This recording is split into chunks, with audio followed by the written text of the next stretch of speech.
Hello, this is a quick demonstration of how I would approach the song called Blues Adventure, which is number 68 in the Accent on Achievement Book 1. This tune looks trickier than it is to play because there are a lot of added articulations, by which I mean the accent signs, meaning play stronger, and the slurs, meaning to play smoothly. What I'd like you to do to start off with is completely ignore all of those. We're going to approach this orally, meaning you're going to listen to how I play it, and I'll give you some techniques for getting it to feel really comfortable and sound really jazzy. The first thing to realise is that we're going to play this song in a swing feel, which means that instead of having an even 1 and 2 and 3 and 4 and 1 and 2, kind of even counting with the beats divided perfectly in half, 1 and 2 and 3 and, we're going to do what's called swing those half beats.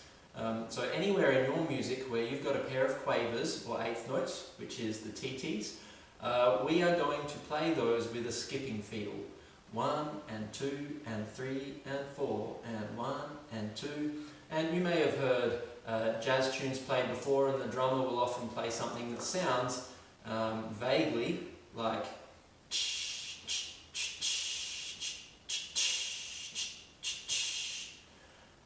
and that pattern, that feel kind of is the undercurrent of this music. So whenever we get up to a phrase, even the very first phrase, where you've got the pair of quavers on beat 4 of the first bar, instead of approaching it as ta ta ta ti ti ta, up to that new first note, or the new highest note, sorry, we are going to give it that skipping swing feel. Do do do do be do do do be do. So anytime we've got those pairs of quavers or eighth notes, we are going to swing them. That means that the first phrase, probably a good way to practice that as well as the new high note, is to run just from the first note up to the first note of bar 2. For trumpet players, we're going to be playing C, E, G, A, B. But instead of second valve B, we're going to be using first valve B flat. Same as the low B flat, but with tense lips to get the high version of that. And that first phrase will sound a bit like this. And you can hear that do-be-da on the A's up to B flat. For trombonists, that'll be B flat, D, F, G, G, A, and the A will be third position A flat. Even though it's a high version, it's the same as low A flat, both are in third position. Good, then we're going to continue the phrase on. So step 1, get that first ascending, meaning going up, get that first ascending phrase feeling nice and controlled and jazzy. So you'll have this.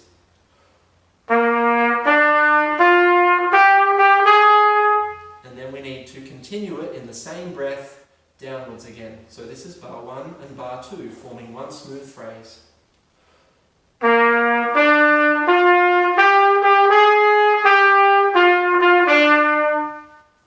want to get that working first. That is phrase number 1. Phrase number 2 is going to require that same smooth, continuous airflow, but you're going to have to consciously do that because, well, you've just played one phrase already and you've just had a quick breath at the end of bar 2, and then you have to do the same thing again. And this time, for trumpet players, you do have the option of putting in the slur in bar 4. So with no slur, it'll sound like this. And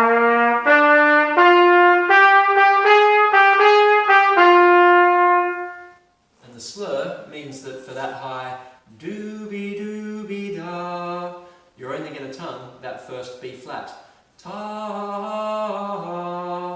For trombone, to do the slur is much trickier. You're welcome to do it if you like, but you're going to have to change your tonguing to do and use a softer d tongue, further back in your mouth a little bit, to make the second, third, fourth and fifth notes flow smoothly and have a gentle start to them.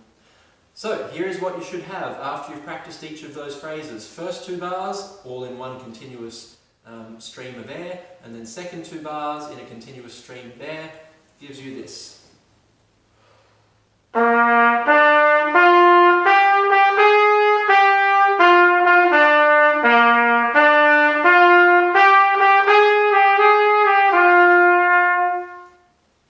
two-bar phrase of the first line. Takes us to F or Fa. If you've learnt Sol-Fa for your first year, then this phrase would go Fa, Do, Do, Fa, Sol, La, La, So, Fa. If you're doing letter names, you can work it out. The answers are in the yellow boxes at the top of the pages. You'll be right. But as always, focus on the rhythm first. Here's our rhythmic feel. 1 and 2 and 3 and 4 and 1 and 2, and the rhythm da do be da da da da da da. And you can slur the last two notes if you want, or if it's too confusing, just ignore the slur completely and tongue every single note with a nice clear t.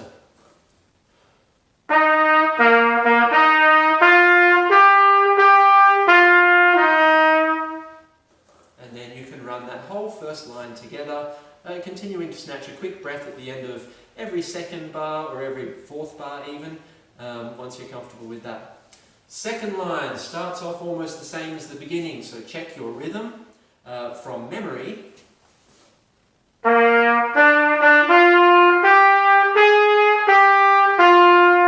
I think they put the skipping quavers or eighth notes on beat 2 of that bar at the start of the second line. Do, do, be, do, do. I think that's what it is, but I haven't got the book in front of me, so you can check that and tell me if I'm wrong in our next lesson. Then comes the cool bit. Once again, this is easy for trumpet to do with the slurs, but we're going to practice it with no slurs for now, just so we're getting the positions and the fingerings feeling nice and comfortable. In bar 9 of the song, which is about a third of the way through that second A line, you have, for trumpet, G and F sharp, and you're going to alternate between them with this rhythm. Do be do be da. And both of the Fs are going to be sharp because that sharp sign lasts for the entire bar. So any Fs after that first one will also be a sharp. And then the next bar we're back to normal old F because it's just for that single bar that we have the sharp sign. And with tonguing. Either is fine. If you can do the slur, great. If you feel more comfortable tonguing them all, do that. The important thing is that your air is smooth and that the notes are coming out clearly in a controlled fashion. And then that runs into the final phrase. For trombone, it's a little bit different, so I'm just going to grab a trombone for a moment. For trombone, we are going to ignore the slurs completely in this section and just concentrate on getting clear articulation, a nice clear 2 of the tongue on each of the notes. And we're going to be going from F in first position to E in second position, because it's E natural for that bar number 9, about a third of the way through your second A line. So you'll have first, second, but thinking the skipping feel. Do be da. I've been playing trumpet all day. Let's try that note again. And then back to E flat, third position for the next bar. 3, 4, 3, 4, 3. And now I'm going to focus on clear tonguing because I was thinking about the lips and I'm not sure that it really sounded bright and clear. So those 2 bars together.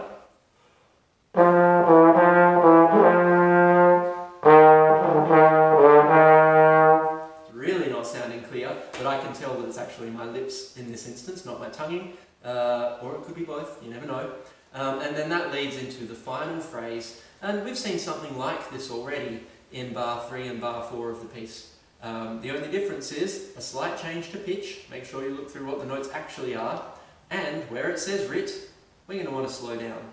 So I think it's over the start of the last bar, there's a rit written in there, that's short for ritardando, which means gradual slowdown. So you'll get something like this. This is the last 4 bars. I'm going to try it again on trombone because it's annoying me that it's not sounding very clear. Let's just get that first note working a bit better.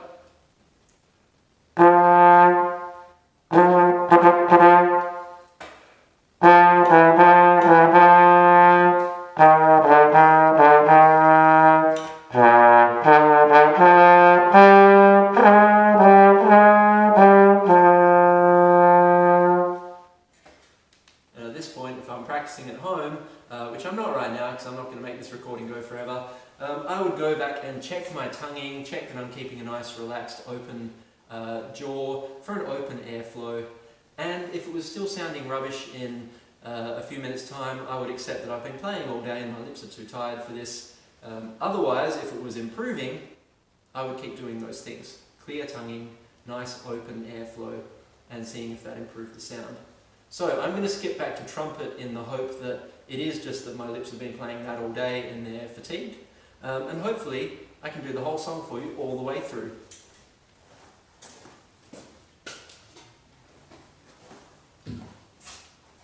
So here we go. This is both A lines of Blues Adventure.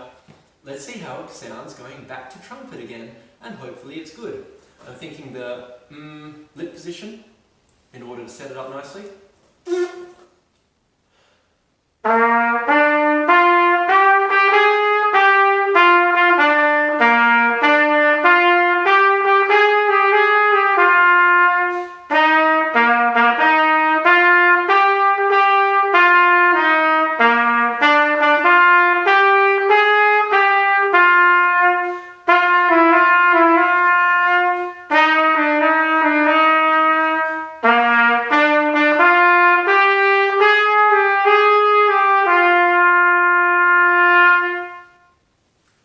Final note, it's got a pause over it, so if you're not ignoring it, you can hold it longer than it's written, and that is perfectly okay. I would suggest looking up on YouTube a B-flat 12-bar blues backing track. I might put a link to that in the description, and if you play along with that, it's going to sound awesome. Just don't slow down at the end, because your backing band in the backing track won't be slowing down. That pretty much covers it, and also gives a good demonstration of what happens when you don't play trombone for weeks, and then you play trumpet all day, and then you attempt to play trombone again. But, good learning experience, because that probably sounds like some of you at times. Not all the time, but some of the time. I hope that's helped. Good luck.